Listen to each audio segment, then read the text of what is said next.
She watched him lie on the floor. Cold, naked, hungry. The apartment stank of decay and illness. Merry Christmas. She threw a pile of American cheese slices down at his nearly lifeless corpse. I said, Merry Christmas. He moved, irritated by the continuation of his existence. Piece of shit.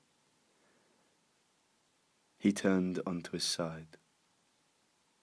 Infuriated by his apathy, she pulled back her foot and brought it swinging with force into the spaces between his vertebrae. He tried to yelp, but dehydration and a lack of consciousness only permitted a dry scraping of his vocal cords. This slight reaction only angered her more.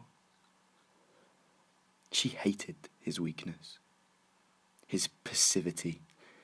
He didn't deserve passivity. She slammed her foot into the side of his stomach, causing him to turn onto his back. She stood above him and crouched, her feet straddling his broken body. Her hand reached for the pack of sliced cheese. She ripped open the plastic and grabbed his jaw. I said, Merry fucking Christmas, you piece! She grabbed a slice of the synthetic yellow cheese. She prized his mouth open with her plastic fingernails, cutting into his exposed gums. Shit! She crammed the cheese between his teeth and closed his jaw. Her thumb pressed up into the root of his tongue. He began to choke. Her eyes locked onto his pupils. His body squirmed as it spasmed beneath her grip.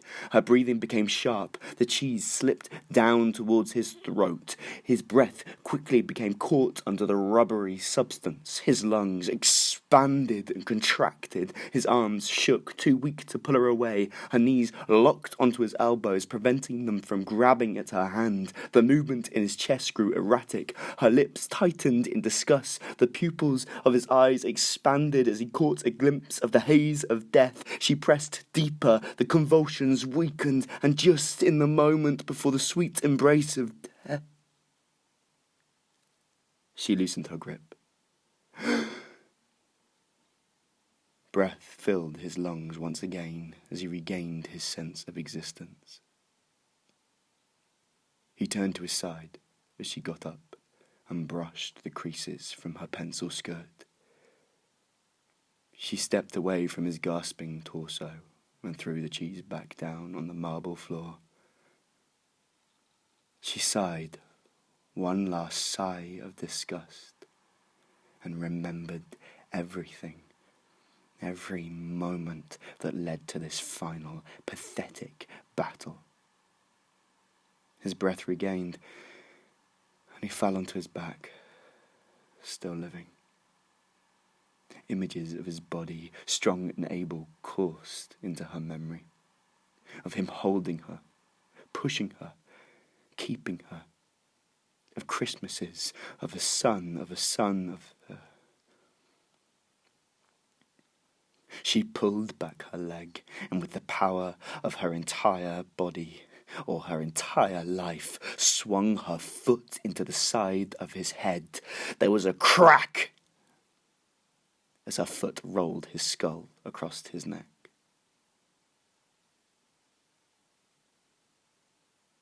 Merry Christmas, Harry. She turned and left for the last time. Harry's gaze was stiff across the dark apartment floor. Blood trickled from his nose.